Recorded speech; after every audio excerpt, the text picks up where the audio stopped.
Absolutely. Is this better? Yeah. Okay, great. This presentation is about the organizing that we've done in Pittsburgh about in the past about 10 years. I'm Riley Mahon. I'm an alternate delegate from the Green Party of Pennsylvania to the Green Party United States National Committee. For a while, I was one of the Young Eco-Socialist delegates to the National Committee. I've been on the Allegheny County Green Party's Executive Committee since like 2022. I'm founder, co-president of Young Eco-Socialist of Point Park University. I've worked on a couple different green campaigns. You can read it; it's up there. Yeah. Currently the working groups coordinator. And I'm Ting Walker. I'm the neighborhood groups coordinator of the Green Party of Allegheny County. And I got connected because I saw a Facebook ad. And I went to a meeting from a Facebook ad. That was in 2017. And now here I am today. Woo! Okay, so we've broken down the past 9 years into like different kind of eras. Each of these eras had like different groups of people with a lot of overlapping people throughout them. We took on different kinds of actions, did different kinds of party building things.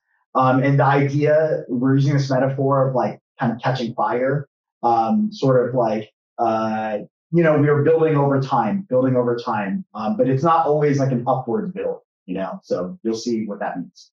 Some of the things we did was we started rebuilding the party. In 2017, the party was meeting once a month, maybe like 5 or so people. All people had been in the party for at least a decade, like a really long time. Not a lot of energy, not a lot of stuff happened between meetings. We ran a few campaigns that we learned a lot about, and we started just like gathering the Green Party members in the city, and then kind of recruiting some new Green Party members. So one of the consistent activities that we really were on was this protest called Stop Making the Bomb. It was a once, sometimes twice a month, picket in front of PNC Bank to try to pressure them to divest from nuclear weapons investments. It was a pretty simple action. It was like 1 hour. It was honestly like a little bit of like an activist social hour, but it was really important because it sort of got us started doing something. For month after month after month, we were just like talking. Honestly, our meetings were made up of like complaining about local Democratic Party members. But this got us out onto the streets. It gave us something to invite new people to join us at. And it was really important for our early development because this was like one of our main activities, during that time. One thing you'll notice is that we have a banner. We got that made around this time. That was really important. And we're all wearing like t-shirts, like Riley has here. That really helped us build sort of like a communal identity. In Pittsburgh, there were lots of people who were registered Greens, but it was not their first identity. It was like their 5th identity. So they were involved in like all sorts of parts of the activist community in Pittsburgh. And one of the things we were trying to do is to kind of like bring them together and build our party identity and say like, we care about all of these things, but we also are trying to build this political party that's going to hopefully work to fight for these things.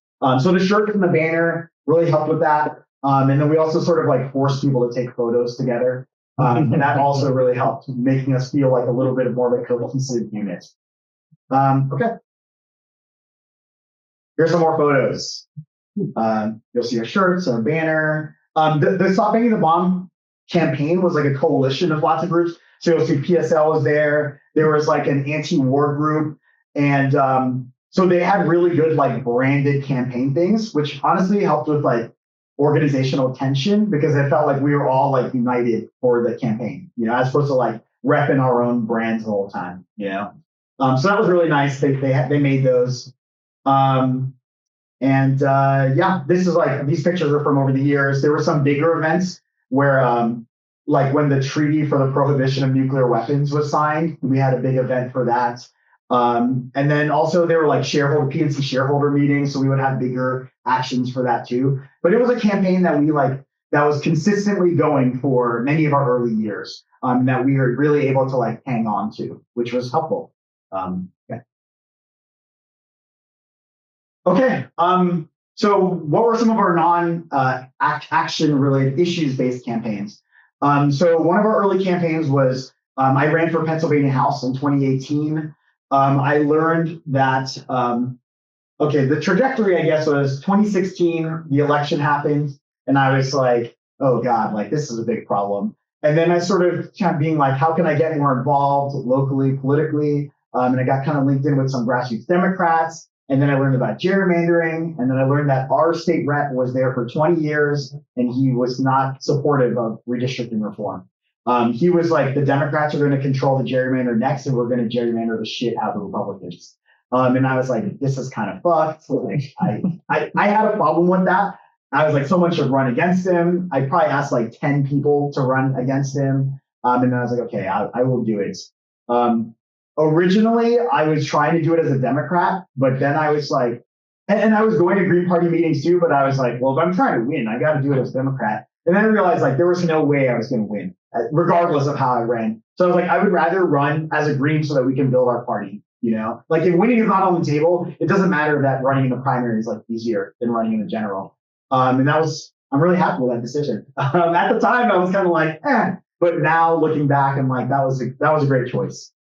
Okay, so you can see some of the stats. We did a little bit of door knocking, like maybe like 2 sessions of door knocking with like 5 volunteers. We raised a tiny bit of money, you know, yeah, we have 10 volunteers. Okay, so that was one of our campaigns. Another one of our campaigns, we had Tara Yaney run for Edgewood Council. So this was kind of an interesting situation.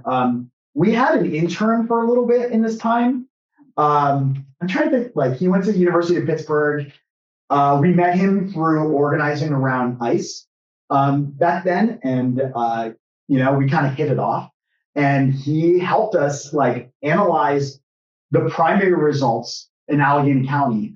And he like identified every race where there weren't enough candidates in the primary so that there would be like a vacancy. So what happened was there was like 5 different areas. I called people I knew in those areas, mostly through Ultimate Frisbee, which is my other big hobby. And I was like, hey, do you want to run for your council? And then switch to the Green Party. And then one person said yes, and that was Tara Yaney. So we got like 10 people to write her name in. There was like 3 spots on the ballot for like Democrats, I think. There were only 2 candidates filed because the local Democratic committee was like, we like the Republican, like we're cool with them. So we basically like mounted a write-in campaign. We got like 10 people that we knew to write her in. So then she took the 3rd Democratic spot and then she won in the general against the Republican. But we got her to switch to Green before the general election. So we kind of like snuck our way into this, which was good because we had no capacity at this time. Like literally the capacity was like calling people on the phone. That was it. So she won. She was elected council, 4-year term, switched to Green. She's our only Green Party elected official. So that was kind of like small, tiny steps. We went to a lot of Edgewood Council meetings though at that time. So that was interesting to learn what that is really like. All those people in the council, they don't know that much. You know, it felt very like doable. She felt very confident going into it because she was like, these people are just like me. They're just neighbors, you know? So that was good. Okay. We also tried to run a countywide slate. You want to talk about that? I was brand new at this time. I think this was like the first project that I worked on. We forgot about my campaign. I ran for school board in 2019.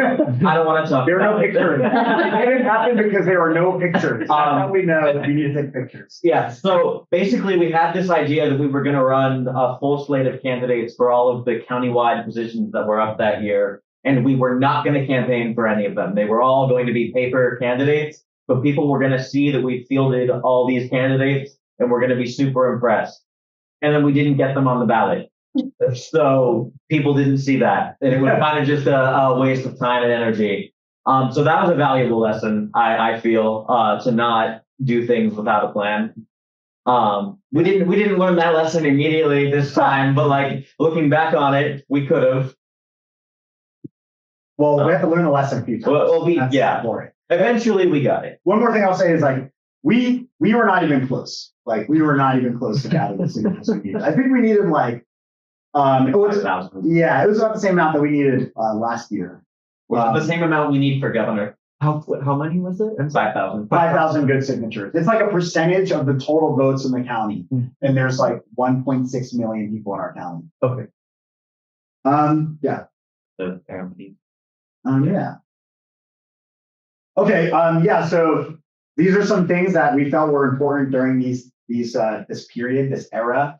The first thing we did was we started inviting people to things directly. So there was always an email list. Emails did get sent out to the list, but they weren't really getting anybody out. What really started changing that is we would be like, hey, you should come to this thing with me. You know, it sounds very simple, but it was pretty game changing. And it didn't have to be in person. You know, you could text them. A lot of our older members, they worked like calling them worked really well. And it was like, we were not sending out a mass text. We were not sending out a group text. We were sending out a personal text to someone that we knew and had like somewhat of a relationship with. Maybe we met them at a protest or something like that. But we were not doing, honestly, we were like almost doing no mass outreach at all. We were just doing direct outreach. We would be like, 10 people, we'll invite them to come to this thing. We knew whether they were coming or not. There was never any like, I hope people show up, because everyone that came, we knew they were coming, you know? But I think that was really important. That's something that we, you know, still use to this day. And yeah, we use a spreadsheet to track it. I'm not sure what we used to track it back then, actually, because the spreadsheet stuff came in a little later. I feel like we always had some kind of spreadsheet, but for a while it was just a spreadsheet of people you knew, more or less. Okay, yeah. I think this was around the time where we tried to formalize it a little bit more. Yeah. This photo is from a phone bank we did, just kind of unrelated. But yeah, the calling people. Okay. Yeah, okay.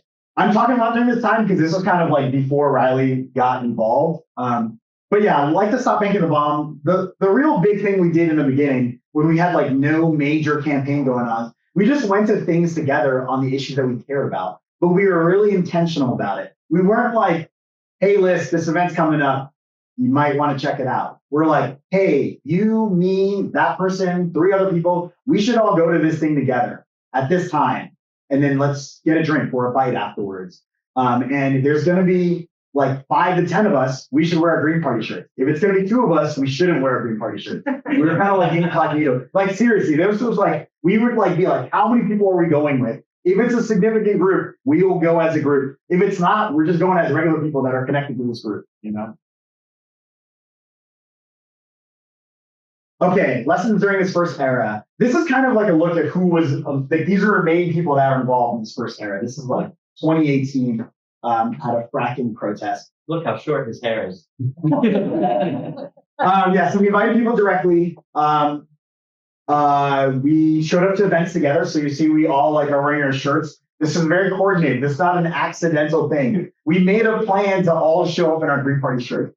It sounds really lame. Like, it honestly sounds lame, but people were like, oh, the Green Party is here. Cool. Whereas before, people didn't even know the Green Party existed, you know? So it was a good set. But again, like, if there were less than 5 of us, would not have worn our shirts, because then we just look kind of sad. Yeah. Very true. Okay, these are some various photos from that time.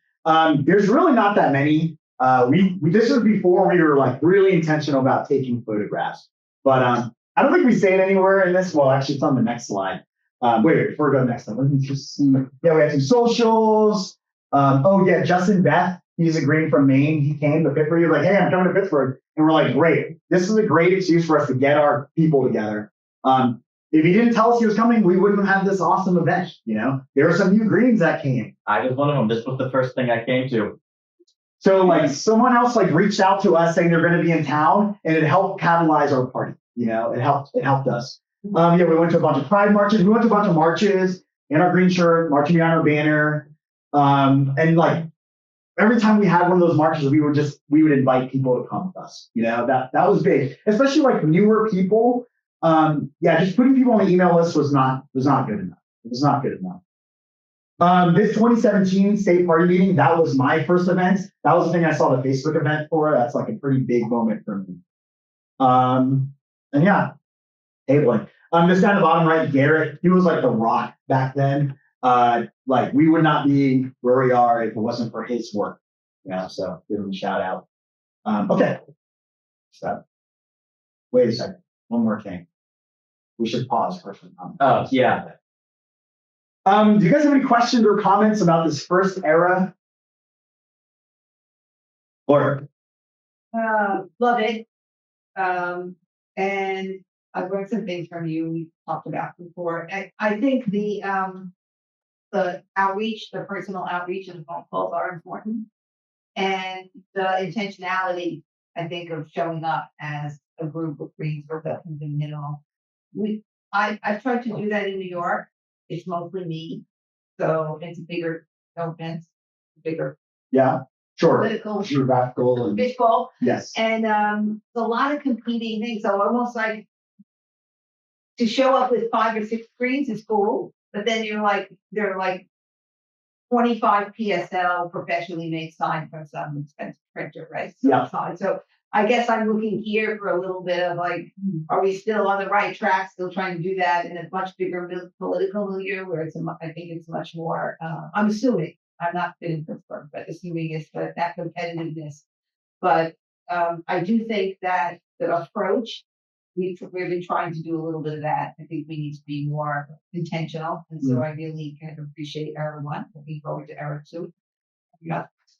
Okay, I'll say something, and I'll give you a chance to say something. Real quick, my feeling lately is that it's easier to grow the Green Party in like the second city in your state. Yeah. The first city, everyone is going ham on the first city. Like every group is super organized. They got offices, they got paid organizers.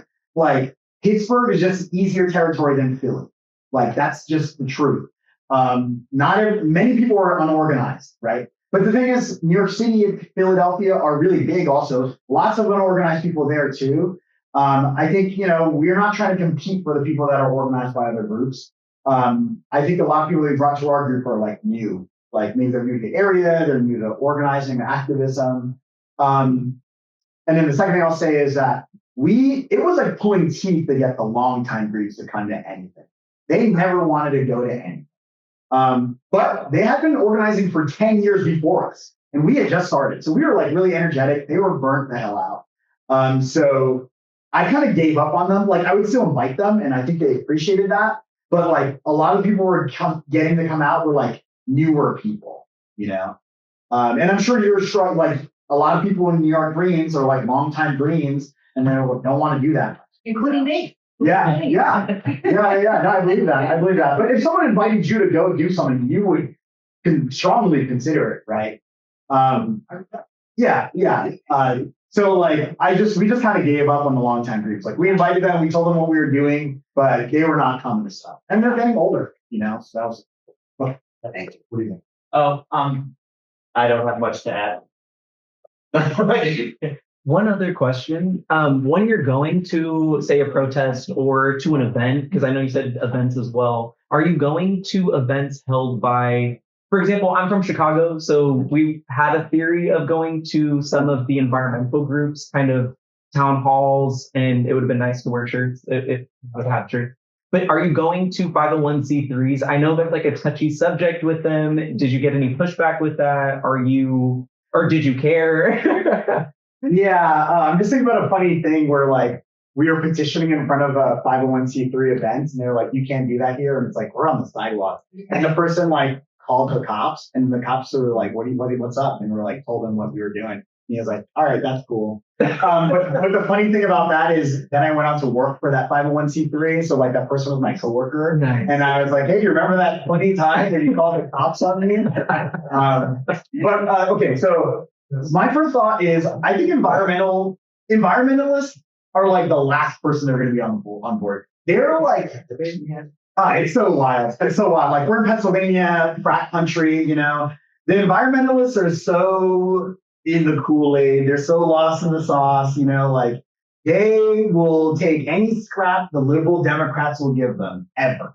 So the environmentalists, they're not going to be the first ones, They're going to be the last ones. That's kind of my general thought about environment. What's your recommendation for To that point. Go ahead. I'm Yeah, sorry. just to that point, I worked for another 501c3 for a while, and they love Josh Shapiro. They would not stop talking about how much they love Josh Shapiro, how much they've worked with him so closely before in the past. Yeah, I tried to do a little bit of entryism. It didn't really work. Okay. What are some of the best groups to approach, or what are some of the best protests to go to then? Kelly, I was just Sorry, go ahead.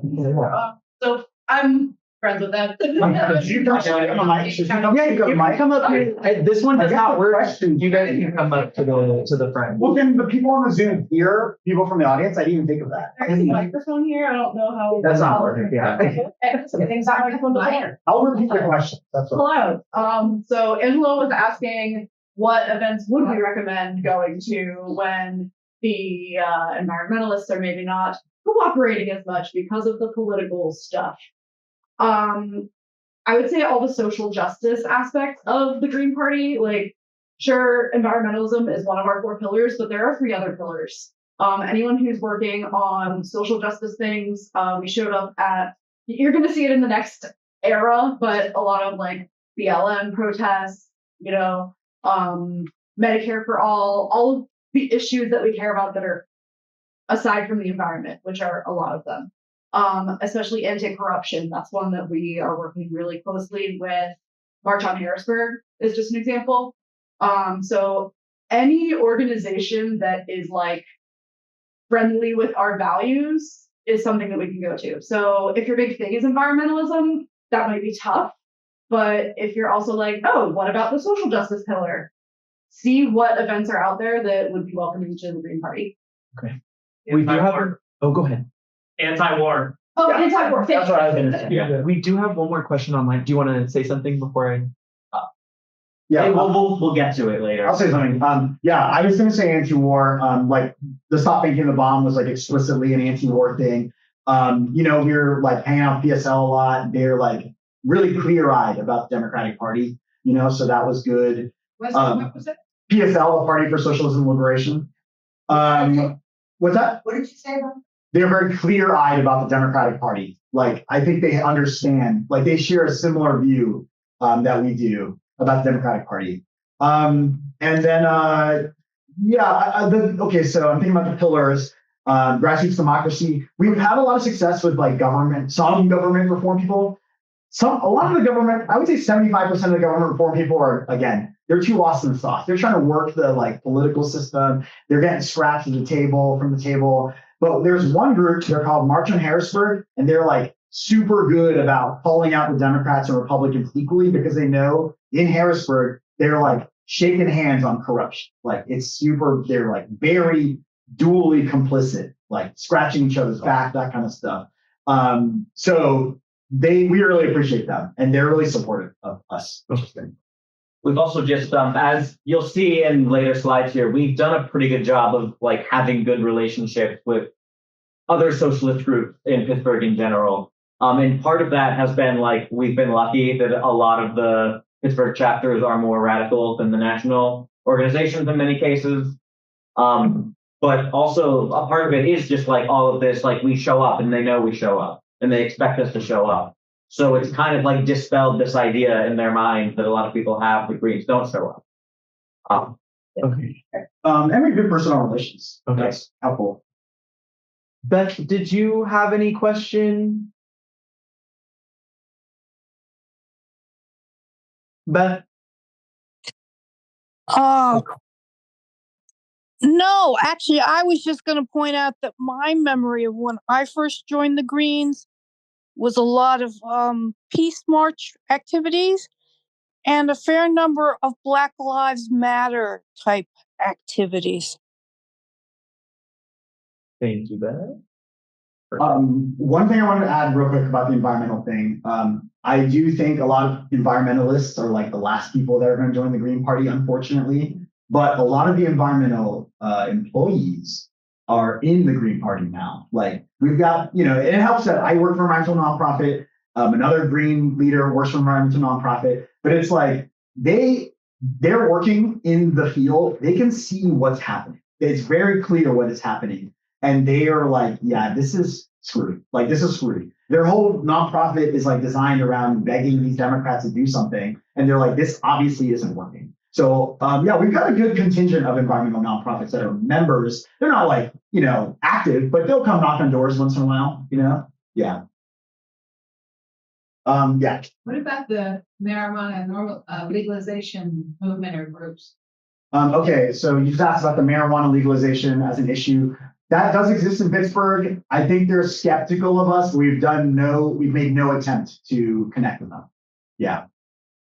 Also a little bit hard there because that's been one of the things that Pittsburgh Democrats like to talk about to like posture. Oh, so yeah. it's hard for us to find a lane there. Like John Fetterman's whole thing before everybody realized how evil he was that like he liked weed and like other than in prison before. So like it's been hard for us to carve out a niche there, I feel. That doesn't work well. Yeah. All right, let's keep going. Yeah. Okay, era 2, 2020 and 2021. I mean, one big thing about this is COVID started. That really changed what was happening for us. Yeah, there were big George Floyd protests as well. We were involved in this Protect Our Parks campaign. Yeah, try not to just read the slide. Let me see. Okay, I'm just gonna leave it up. Leave it up for you guys to read. Okay. It's a little small. Oh no! Yeah. It's like code.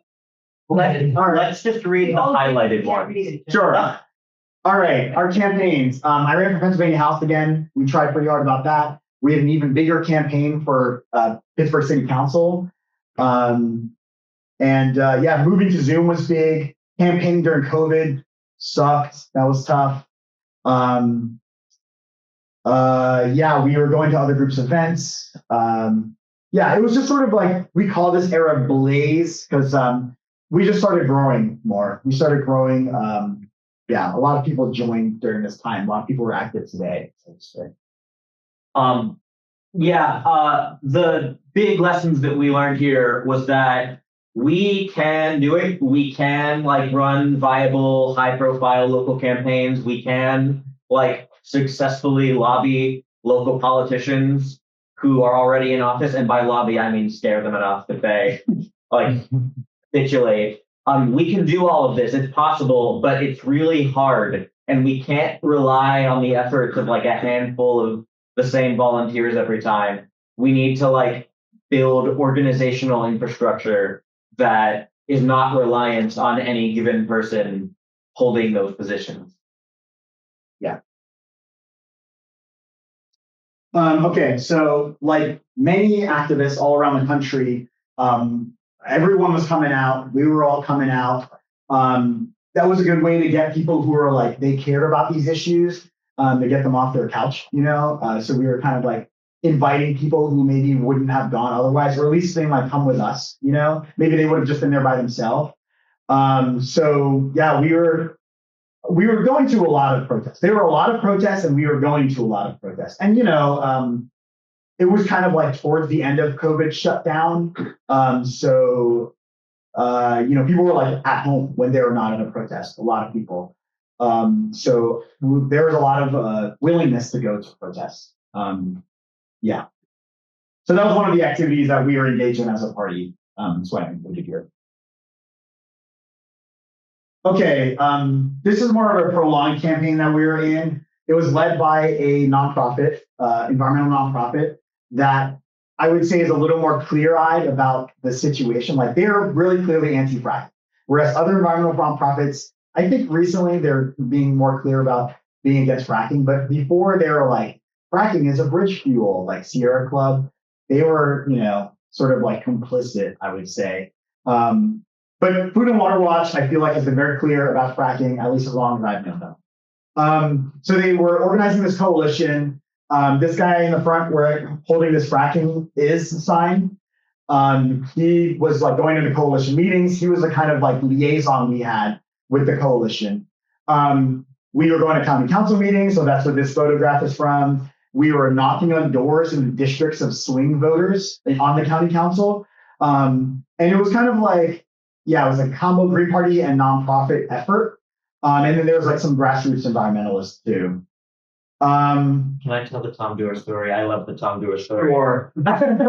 So the final like swing vote was this guy Tom Dewar who represented my district, well my district at the time, and Jay and I, for completely unrelated reasons, were like door knocking the neighborhood that I grew up in, and we went to the mall for lunch, and Tom Dewar is there, and I just approach him at the food court while he's like eating his pizza and start grilling him on this. And he's like laughing so uncomfortably. And he's like, well,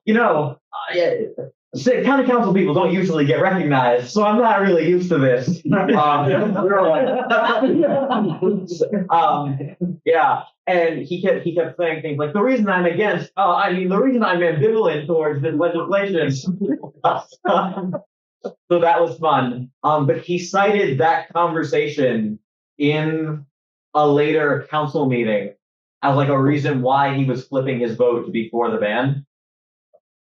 And a really cool thing about this whole campaign was that this was either the first or the second time in Rich Fitzgerald, the county executive at the time, 3 terms, this was like his 11th year in office, that county council actually overrode his veto. And yes, he did veto the ban on fracking in county parks, and yes, he is a Democrat. But yeah, council overruled him for the first time because of the efforts that this coalition has.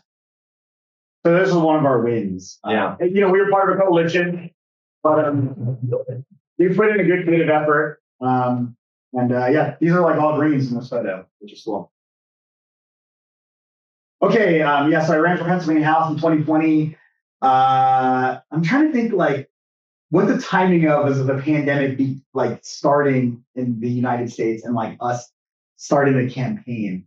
I don't, it's like hard to remember the exact timing, but I remember because they let me out of senior year of high school early for this, which was this year. So like it was around the start of campaign season that everything shut down. But did we already launch the campaign? No, I remember we were wearing masks, right? 'Cause Kelly, you organized it. All right. Yeah, this says volunteer campaign manager. This is a volunteer campaign manager, Kelly. Hello. Yeah, I was also the treasurer for our county party at that time, and then ran for chair the next year and won, and then I burned out. But so during this campaign, that was the height of COVID. Yeah. So, February, March of 2020 is when things started to look sketchy, and that's really when we were starting to gear up because we seem incapable of preparing more than a year in advance. But that's another story. So, that's really when we could start petitioning to get Jay on the ballot. Is in March. Yeah. So Yes. March is when the shutdown really started. So we hadn't even done a campaign launch. And then everything was shut down. So by summer, I want to say end of June was our actual campaign kickoff event because that was the first time we were allowed to have an event in public, and it had to be outdoors. Everyone was wearing masks. It was a very new experience for everyone involved. So that made it really hard. And we still got through it, and it delayed the timeline for everyone, which maybe gave us a little bit of an advantage. Right. Yes. Other campaigns weren't able to do anything for the first 4 months of campaign season either. So it kind of leveled the playing field for us because we were just getting started on it and everyone was figuring it out as we went. So that helped a bit, I think. A little. It's a silver lining. The guy in running campaign. He didn't at all. campaign. So It was still a very difficult campaign season. March through June, we just could not do things. We couldn't even door knock to talk to people. We were just lit dropping. We were putting papers on people's porches. boo. That's not. You can't win votes that way. Yeah. So Oh, no, people do. I just came up to clarify on that Yeah. situation. I'll let them Thank continue. you. We have a lot of momentum going into this, which is why it sucked that there was a global pandemic going on. Because we had a lot of volunteers. All of these volunteers were like really jazzed up, and they were like just dropping lit, and it's like we're not really convincing people to vote for me by dropping lit. I raised money. I just I did what we're supposed to do as a candidate. I just like called through all of my contacts and asked them to donate $100, something like that. So that's how we raised most of that money. But that's good. We definitely need to do that more. Yeah, I got 14.6% of votes. It's fine. 4,000 votes, I guess. The district is like 60,000 people. So I think one of the lessons is that the Pennsylvania House is like really big. Like those districts are really large. We need to have like hundreds. Oh, I wrote hundreds of volunteers. No, we had 100 plus volunteers, maybe like 105, 110. We need hundreds of volunteers to win a Pennsylvania House district, and we need to raise like $50,000. Like, there's no way $10,000 is enough. Like, we need to raise way more money, just because there's so many people. So like, we have a lot of volunteers going out there. We touch a lot of parts of the district, but it's got to be a lot more serious if we're going to be serious about a district of this size. At least that's kind of how we felt. Like a lot of us, I think there's like consensus around that feeling. I think. Would you say that there's consensus? You believe that also? Okay. Yeah. Okay. Let's keep going. Oh, the communication coordinator. That person was a friend of someone that helped on the campaign, and he was like a professional communication person, and he really stepped up the level of the website, the t-shirts, the flyers, like everything. Actually, the flyer was good. We had a donor in 2018 to make it, but he really helped. He was big. He ran the social media. Like that was really important. That was huge. I agree. Okay, here's some pictures from the campaign. We're all masking outside. We're all wearing. Kelly ordered like a ginormous box of protective equipment that was like masks, hand sanitizer, rubber gloves, like all of this stuff. Pens, so no one had to. Oh yeah. Every signature, we like got a new pen and we would like wipe them off. It was a terrible time. I guess pandemic still goes. Okay. Yeah. We're just gonna play this campaign ad to introduce this guy. Michael Beck scanning. Blair Call Center, Pullman Standard, Quaker State. We all know the names of the big plants. Okay. Let me just try to. I'm gonna put it on. Oh, I missed the full screen, but I just saw it. That used to employ us. And turn up the volume. Joy Man. Yeah. So yeah. Okay, let's see. I tried to do it myself. It's here. Thank you. The Blair Call Center, Pullman Standard, Quaker State. We all know the names of the big plants that used to employ. I'm pausing it. I'm gonna just see if there's anything I can do. Speaker. Yes, that's a great question. Optimize computer sound. Maybe I can try stereo. Sharing computer sound stereo. Really good. Voice grabs the end of every sentence. Yeah, like a master fader or something like that. And maybe that's a lesson to learn your candidate. You want to test it? Okay, go ahead. Joy Manufacturing, the Blair Call Center, Pullman Standard, Quaker State. We all know the names of the big plants that used to employ us, our families, and our friends. We all know the names of the smaller stores and businesses where the cashier knew our name and the owner lived just a few houses down. Each day seems to bring news of yet another closing or a moving away. We all know someone is hurting right now. Maybe that person's you. We've all heard the same lines from politicians saying they're fighting for us, but seem far more concerned with the interests of those who write their checks. Maybe that's why they vote to subsidize the fossil fuel industry that tears up our land, poisons our water, and ships all our profits out to Wall Street. I'm not a politician. I'm a retired teacher. I'm a career-long union man. I'm an organizer who has spent the last 10 years traveling around this state, rallying communities against exploitive corporations. I'm a husband, a father, and a grandfather. I'll never take a dime of corporate money, and I'll never put anything above the interests of the hardworking people of our community.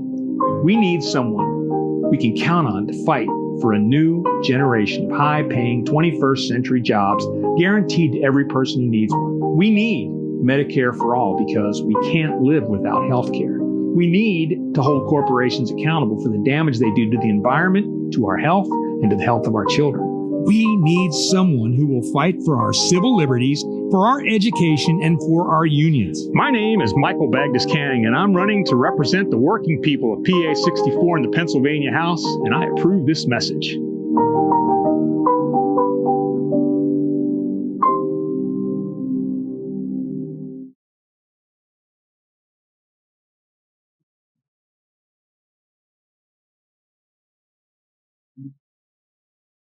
Okay. Yeah, so Michael is a member of the Cherry Valley Borough Council for like decades. He's the mayor now.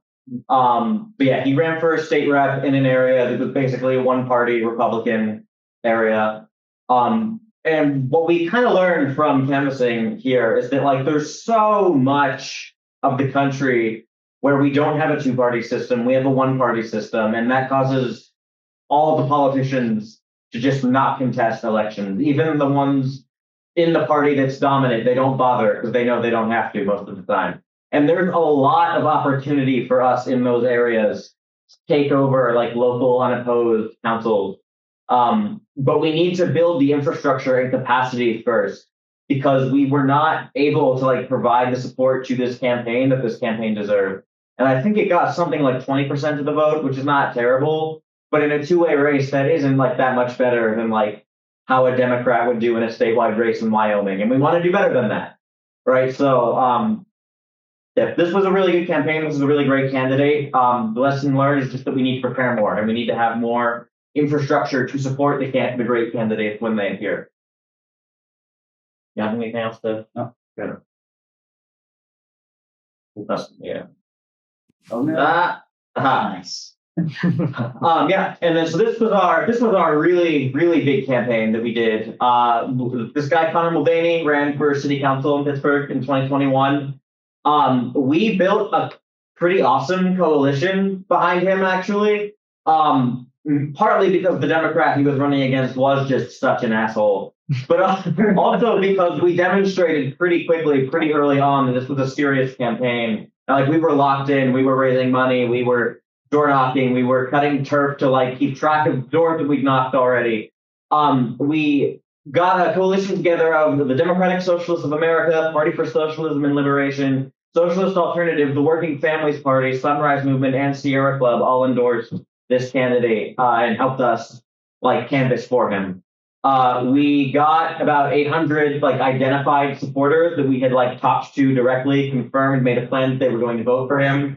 And we ended up getting about 2,500 votes, which was just under a third of the vote in this general election.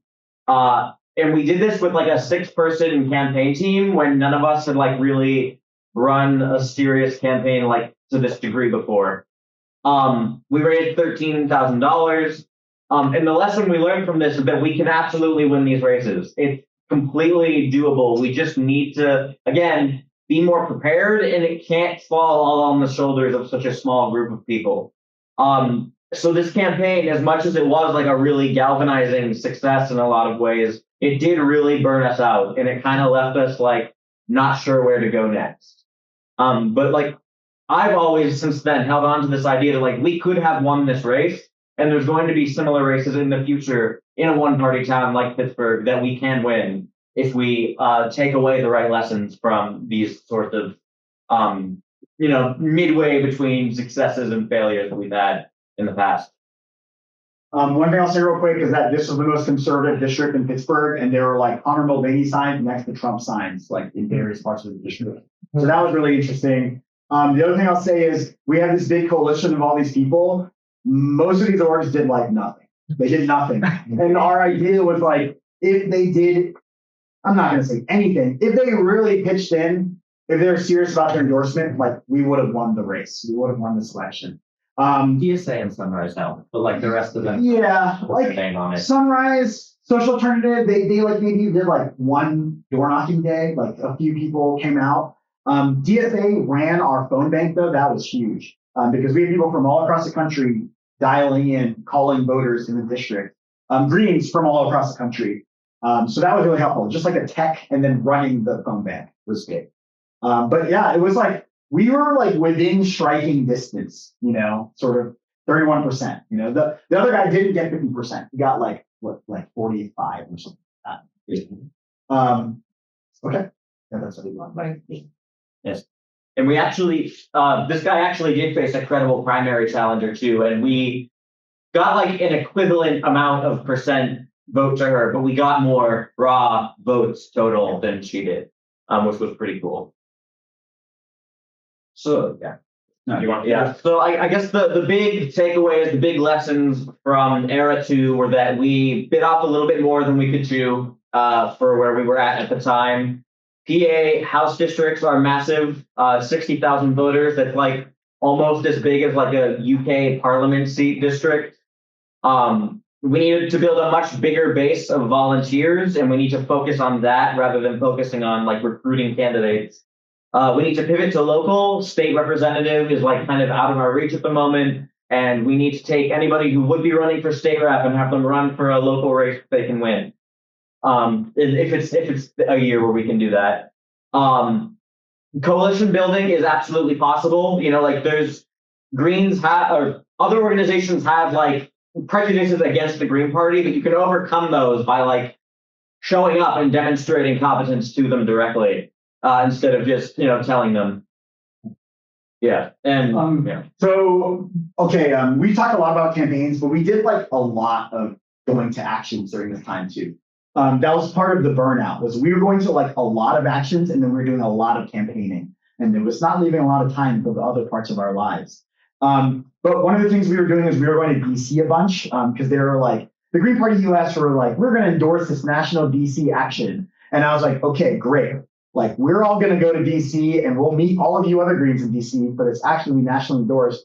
And after like a few times, at first we were like, okay, we didn't give people enough notice. We didn't tell people about that. Then we were like, okay, we did give people a lot of notice. Like, we really did our due diligence. And we were like having trouble finding people in Washington, DC or in Virginia. And we were like, hey guys, like we endorse this national thing. Like, why don't we just meet in DC? It's like less than an hour from you, right? And we were like, we couldn't find people. So we kind of realized that a lot of state parties have kind of withered in the same way that we had been withering also. Like, those Greens that were involved for 10 years would not be traveling in DC for a nationally coordinated action, right? But we also discovered this around the state too. Like, we were like, okay, let's all meet in Harrisburg for this big protest. And it was like, no one came. We're like, no one came. So we were realizing that trying to link up with other groups like us was like not really happening. So that was kind of like one of the lessons during this era. Yeah. There's a lot of pictures of us in action. We just haven't like compiled the slides. Oh, wait. All right, we can take 2 questions or comments in this section. Anyone have any thoughts? I'm sorry. Go ahead. You had your hand up. I was gonna say, so like I think the stigma too, like with when we're involved in like other, because a lot of people are involved in like other political like, unions and things like that. So I guess you have to like overcome like a lot of stigma. Do you like immediately tell people, hey, I'm a Green Party member, or you kind of wait until you like establish yourself and then say it? Or like Yeah. what's like your way of doing it, your personal way of doing it? Okay, so I remember talking to Justin Beth about this when he visited in 2019. And I was like, the first few times we went into a room, we were not wearing a Green Party shirt. Like, we were not like there as Green Party people. We were just there as regular people because we care about these issues. And then later on, they would discover we're in the Green Party. Like, if we had been going for a while, then it's like, okay, we can wear a Green Party. Like, we can be coming out as a Green, So we were aware that there was a lot of stigma.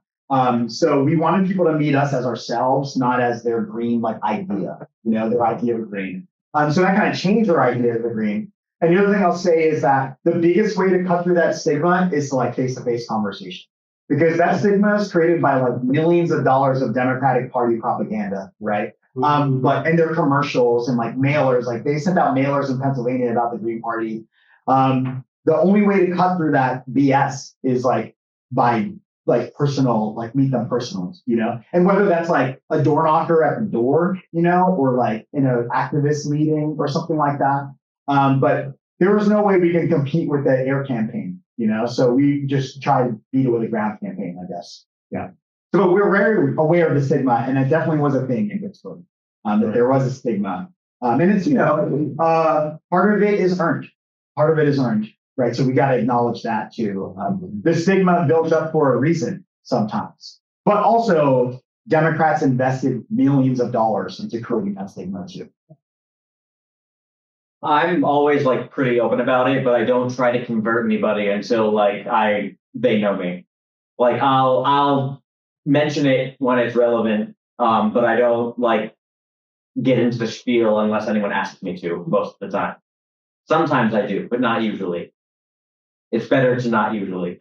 And I'll just add, I think showing up for people's things and demonstrating that we care about something physically helps too, because they know we care about their thing and we're consistent. We probably got to like Yeah. Yes. Okay. There's no question. We'll come back. We'll have time for questions at the end. Yeah. 2022, 2023. This was like our burnt out era where we didn't really do much. We talked about a lot of things we wanted to do. We had a really strong governor ticket. We'll go through the slides. I like this picture. It looks like a Soviet propaganda picture to me. Yeah, so Christina DeJulio and Michael Bagges Canning ran for governor and lieutenant governor, respectively. We were not prepared to support a governor campaign. And so it kind of just fell to, again, like a dozen super volunteers to get all the signatures to get them on the ballot. And then we couldn't do much else for them besides that, which ended with us, not getting 1% of the vote, which is what we needed in that election to maintain our recognition as a political party. So I guess the lesson there is that, you can have the greatest candidates in the world, but if you don't have the infrastructure to support them, it doesn't really mean much. And they were awesome. Yeah, they were really well respected in the activist community. Like they're both from like the environmental angle, but they're also engaged with other fights too. Michael Bagges Canning is the guy from a couple slides ago. What else can we say about that? Yeah, okay. What does it mean the state party wasn't prepared? We have like state teams, they were not functioning. Our other county parties were not really active. So that's kind of what it looked like. Like we had to gather like maybe 10,000 signatures or 7,000 or something like that. And we probably gathered like 5,000 of them in Allegheny. Yeah. Tara got reelected unopposed. This time she was listed as a green on the ballot. Throughout her 2 terms, she's spearheaded increased library funding, more affordable housing, especially for seniors. She kind of led the charge on the successful push in Edgewood to ban single-use plastic bags. But we have not really been able to provide her with the support that she deserves. And we've talked a lot about deep canvassing in Edgewood. We have never really been able to muster up the organizational strength to do it. For a little bit, we started meeting with her, like our executive committee was meeting with her like once a quarter, and that was some progress. But I think the takeaway here is like Greens think a lot about electing candidates, but we're so far from elected candidates, we don't think that much about governance, and governance, like I started realizing like getting someone elected is easier than having them govern well, and it's like these council people are like volunteers, basically. They don't get any money. They're committing a large part of their life to go to these council meetings. They have no resources. Like it's really hard to get something done as an elected official just by yourself, And this town is like 5,000 people. So I don't know, maybe like, 1,000 people voted or something like that, But yeah, like she did all those things mostly by herself. We did help actually with the affordable housing thing a lot. Like we turned out people to go to the council meeting to bully the other council members because the other council members were like, affordable housing, I don't know. They're literally going to vote it down. Like it was like ridiculous. It was crazy. You need to do like a rezoning so that this affordable housing developer can like pay their own money to put into this affordable housing. And like, I would say our work flipped that vote completely. So that was really big because people are like, are you seriously going to vote against this? We turned out like 20 people to the council, which was like really scary. We had that coalition that supported Connor Mulvaney got behind the independent county council campaigns of Carl Redwood and Sam Schmidt. They both ran as independents. Carl Redwood was a registered Green. I think he still is, for this campaign. Sam Schmidt's like a supporter. I think what they said in the endorsement meeting is that they felt they hadn't been involved enough to like deserve to be registered Green. And then also, this is a whole thing that we're not going to get into, but incumbent Councilwoman Liv Bennett did seek our endorsement, and we did endorse her, and then she withdrew. After we gathered a bunch of signatures, actually. After we gathered a bunch of signatures and had a much debate within the party about it. County council seats are really big. They're bigger than state rep seats in Allegheny County. We did not have the resources for this. DSA did not have the resources for this. And DSA was like, if anything, the one spearheading this. We were like the junior partner this time, and DSA didn't even like have the resources to make much of a dent. I don't think either of them made it to even like 20%, did they? Were both like a bunch of unions were involved too. Yeah, a bunch of unions supported them. A bunch of incumbent council people supported them. They did not do well. Carl raised $100,000. That was pretty cool. Like the first major electoral campaign we supported, but we're not like at the forefront of, as far as I'm aware. Yeah. But also this was during our burnt out time. So we probably did like, I don't know. I'm trying to figure out like how many hours of door knocking. We did like a few really big events where a bunch of Greens came out. We turned out a bunch of people for them. But we probably could have given more if we were less burnt out. This is pictures of us. All right, this is like something that we do regularly. I don't know. For a while, we were doing it like multiple times a month, a week. No, like multiple times a month. Yeah, like honestly, we were getting up to like 8 times a month or something like that. Because there's like a weekly farmers market. We were at both markets. We were getting a little out of control. But it's been helpful. It's been helpful to keep ourselves out there. It's been really helpful to get like new people involved with things. It takes a lot of logistical work to get done. You know, there's like different shifts and all that stuff. But it's good. And it was really good when we're petitioning. Really good when we're petitioning, especially when we're like expected to be there, you know, almost. Yeah. All right. Those are lessons from this era. Key lessons: don't run campaigns you aren't ready for. Statewide races need statewide infrastructure. Electing candidate isn't enough. We need to organize the constituency and provide support for the then incumbents once they're in office. And party infrastructure or lack thereof does tend to unfortunately supersede candidate quality, which really is too bad, but it is the truth. And now this is the current era that we like to think we're in. I think we're in it. I think we've earned being able to call this the rejuvenation era. Yeah. Craig, you want to? Yeah.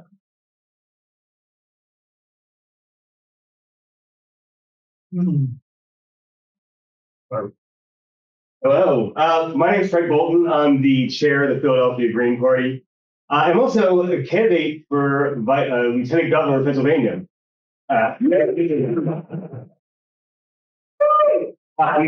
I'm from Philadelphia, historic Germantown district. And I came to the Green Party after being an independent for my entire adult life, voting Green, but as an independent. And it was 2024 where I said, after I'm just going to start going to meetings. And I've been the chair since 2025. And right now, I mentioned I'm a PA Lieutenant Governor candidate. I'm running with Tony Dastra, who's at home right now, sort of shoring up our signatures. Now, for me, this campaign is to unite our party and our state around our common interests, despite any kind of party affiliations. Those common interests, rural or urban, conservative or progressive or liberal, data centers, healthcare monopolies and healthcare access, and cost of living, these things that do affect everyone. Now, these are things that are not being brought up by Republicans or Democrats. And the idea of this campaign, one major reason I'm in it, is we're going to force these conversations and make PA leadership take account for their participation and basically ignoring the issue of data centers in particular, but all these things. So this, we're speaking about like complicity. No one's arguing these things, and at the very least, we know that the Green Party's had a history of being able to elevate these issues that neither Republicans or Democrats were talking about. The Green New Deal comes to mind.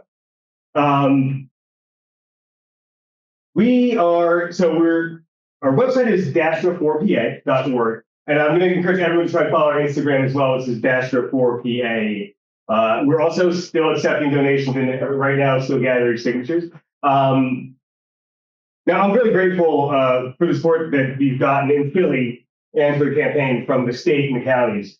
I've only been doing officially involved since 2025, and a lot of the issues that you all were facing, I'm kind of starting to see. And I love the infrastructure that's already there. Yeah, and I'm already learning a ton about data centers. I'm really here. I'm looking forward to the rest of this campaign or the rest of this convention. And don't forget, Dasher for PA, please donate if you can. I know there's going to be a lot of asks, but if you're so inclined and you like Pennsylvania, Dasher for PA. Wonderful. Thanks, all.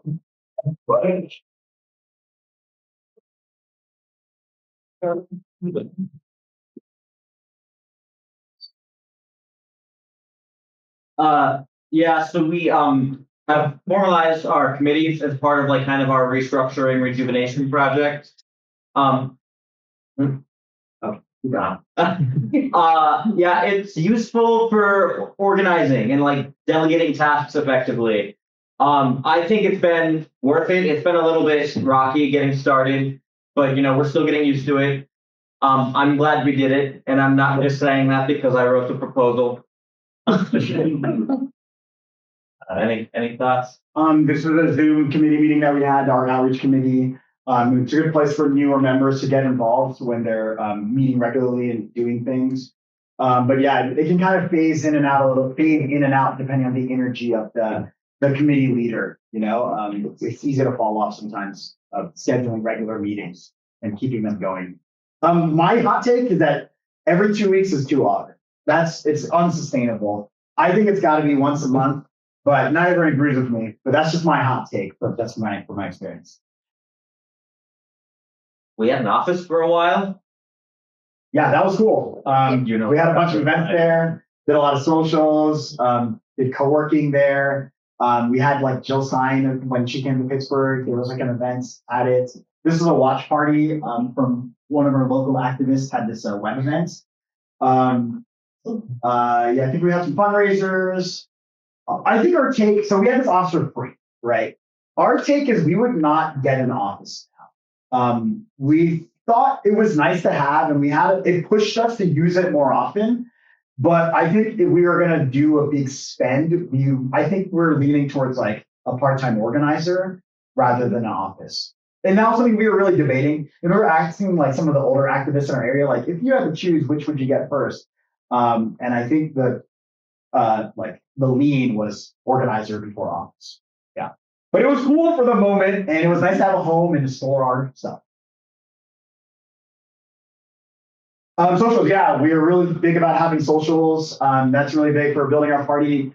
For a while, instead of like planning socials, I did what I call like the lazy social, where it was like every 2 months, every even month, on the third Tuesday of every even month, we had a social. And then when that date was coming up, we'd be like, oh shit, what should that social be? But because it was like we had a date set, we're like, okay, we're gonna go to this bar, we're gonna go to this restaurant, or we went to an arcade once or something. I don't know. Oh, that's what that bottom picture is. But it forced us to keep that. We kept that schedule, and it was every 2 months they would come around and be like, shit, we got to do another social, and then we would have a great time. Sometimes like 3 people would come, but in general, we did the direct one-to-one outreach, and when we did, it was a like fantastic event. Also, like after protests, we like to go get a bite, or something like that. Yeah. Train trips. There's a big group discount for Amtrak. This has transformed our state party meetings. we were kind of like, we don't want to go to state party meetings because no one else is going. But now it's like we're making a trip out of it. We stay the night. So we're like, we had good turnout at our state party meetings. And it's frankly because of the train trips. And that's caused the turnout from the other parts of the state for like, they want to come now because we're going to be there. Is that your monthly state meeting or is that an annual? Quarterly. Our state meeting meets 5 times a year and 2 of them are in person. Our state party. Yeah. Because most of our work is happening on the county level. Yeah. So this is some of the stuff that we're like planning through for the rest of the year and into next year. We've hired someone to help organize drag show fundraisers. It's kind of a space that like no other political entity is in right now. A lot of those performers already know us and like us. So yeah, we thought it would be cool. So I guess we'll keep you posted on how that goes. Target to win, I think I had a slide about this, but we didn't keep it in. Oh. Or maybe it's coming up. If it is, I'll get to it. It's the Green Party of England and Wales project, if you're following that. And then we're going to do more tabling. We're going to do some campaign staff trainings to prepare for local winnable races next year. And we're going to do some more committee work organizing. Yes, so Target to Win, model used by Green Party of England and Wales. Basically, you make newsletters for a really small area, and you drop the newsletter off every couple months. And then after you've done that a couple times, you start deep canvassing and talking to people once they've become kind of familiar with you. And then once you've talked to them and they've like known you on a more personal level, that's when you start running candidates and like making asks of the voters. And we just actually did finish our new newsletter, our first newsletter that we're gonna pass out. So this is pretty exciting. We've been talking about doing it for a while and now it's started happening. Some do's and don'ts. Long one. Take a picture. Take a picture. Yeah, just take a picture. We're not gonna running out of time here. We don't have time for this. Pick your favorite. Okay. Not now. My favorite do is to create SMART goals that you can track the progress of. And my favorite don't is don't antagonize other organizations if you don't have to. But if you do have to, knock yourself out. Oh, yeah. Sorry, I totally. Yeah, unwinnable seats. I think that's the one we're kind of learning about, like what is winnable, right? When we see local elections, like we even think a city council race is like maybe pushing too far. We're talking about like borough council. Like, there's lots of boroughs in Allegheny County. There's no attention paid to them, which is kind of a boon for us. They're like, 4,000 people, a couple hundred, 1,000 votes, something like that.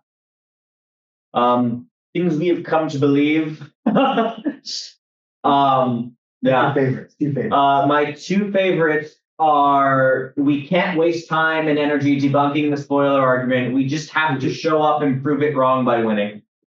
And if you're running for Congress, please run for something you can win for first, because we really need these high quality candidates who are running for Congress to run and win so that we can start governing, and then we can run for Congress, and then we can win those seats.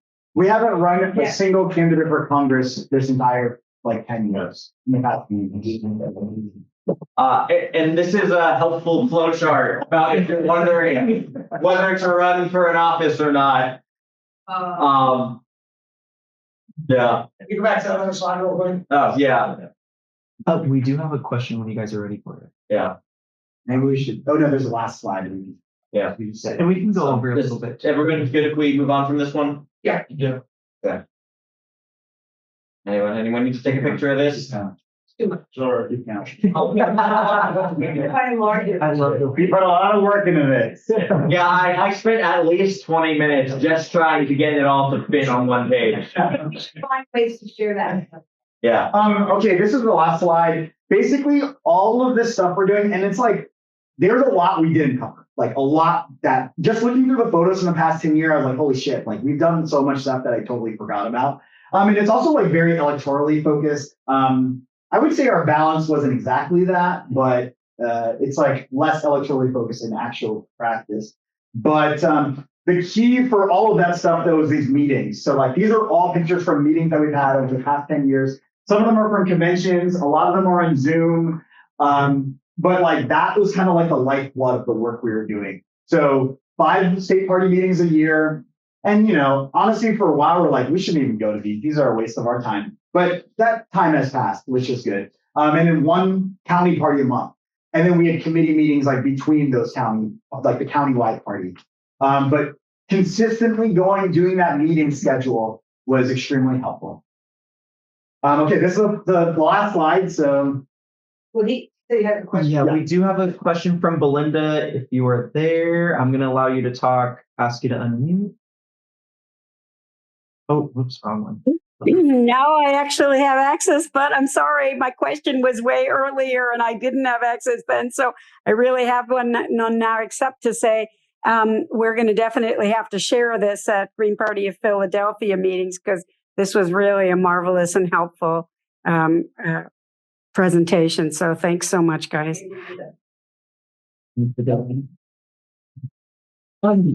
Absolutely. Are you guys on Eventi? Yes. Okay, you can upload your slides to Eventi. I know the last presenter did the same thing because everybody wanted her slides as well. So maybe that could be an option for everybody in here if you guys are on it. Yeah, I think we could do that. I'm like, is there anything we don't want? Yeah.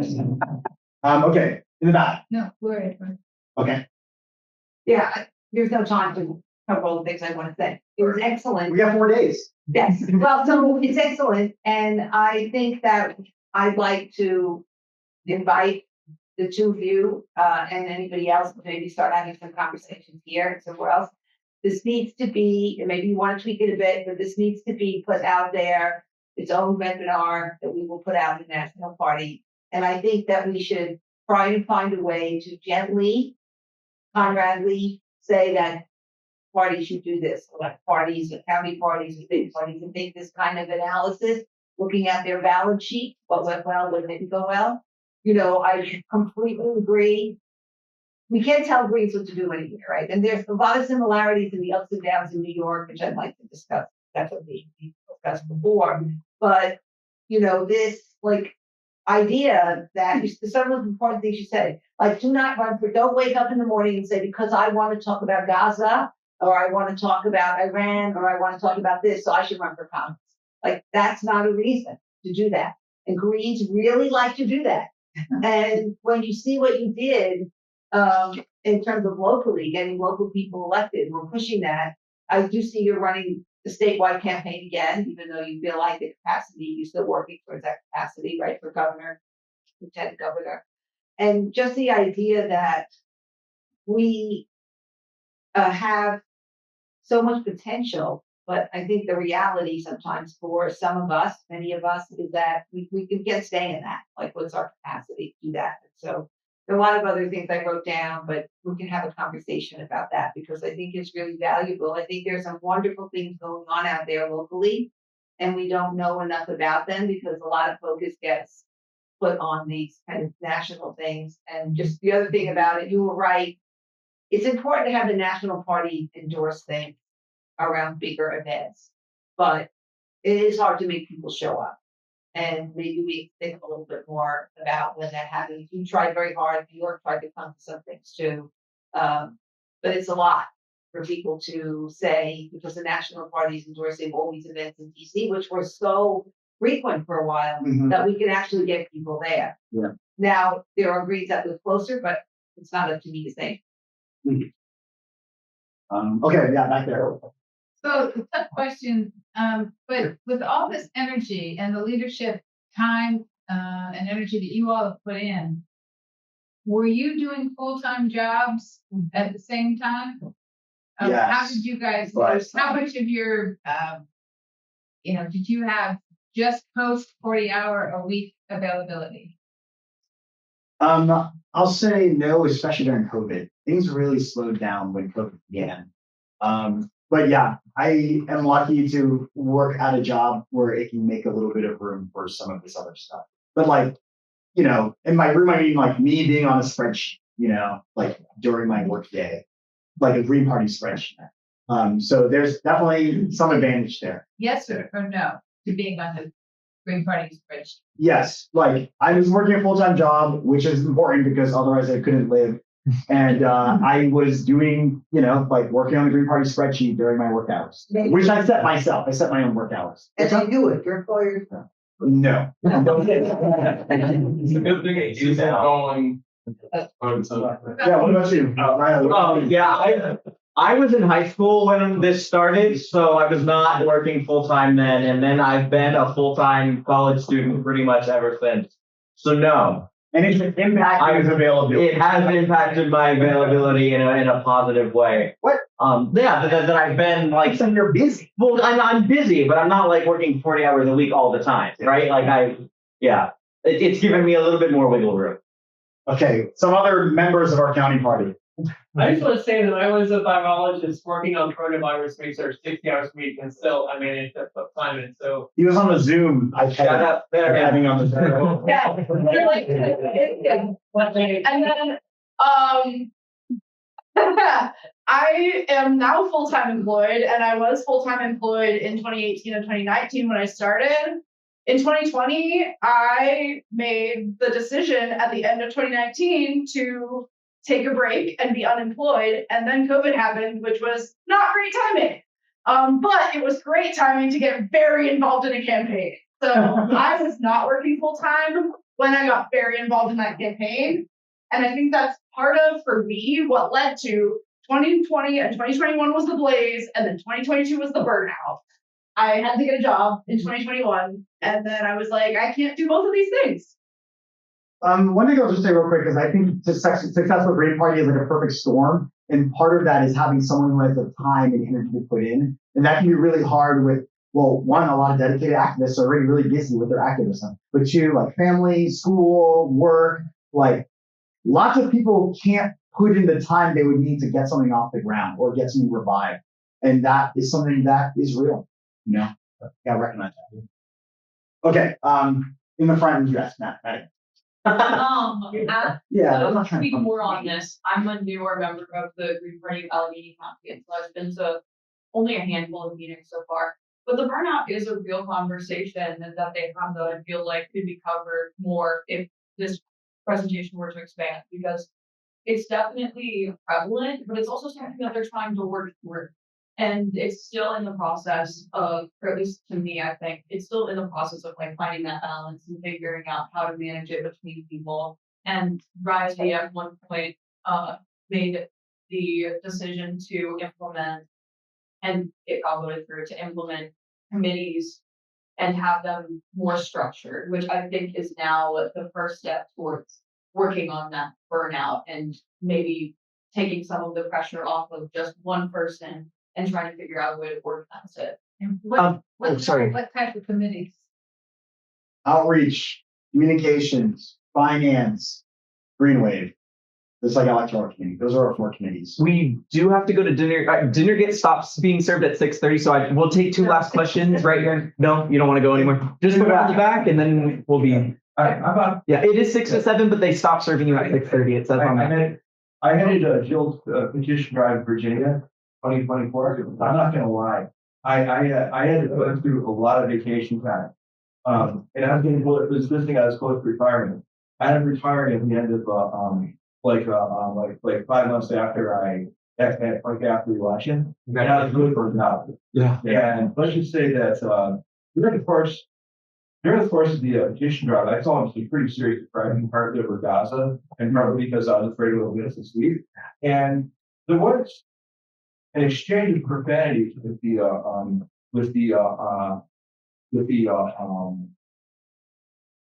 national ballot access coordinator for Jill. Hey, why should I told him to go fuck himself? Yes. One thing I'll just say real quick, the issues that, like, the federal issues are really urgent. So I see why people would want to, like, run on those issues. But it's like, yeah, it feels like we have to do something right now, and that the need is there, right? It's just sort of like, I guess we've seen people in that mode for a lot of different things, and it's sort of like, it's hard to build like that, I guess. That's my feeling about that. And like, we can impact those national issues at a very local level in many cases. Like your state government is probably giving money to the IDF in some capacity. Your local police are probably training with the IDF.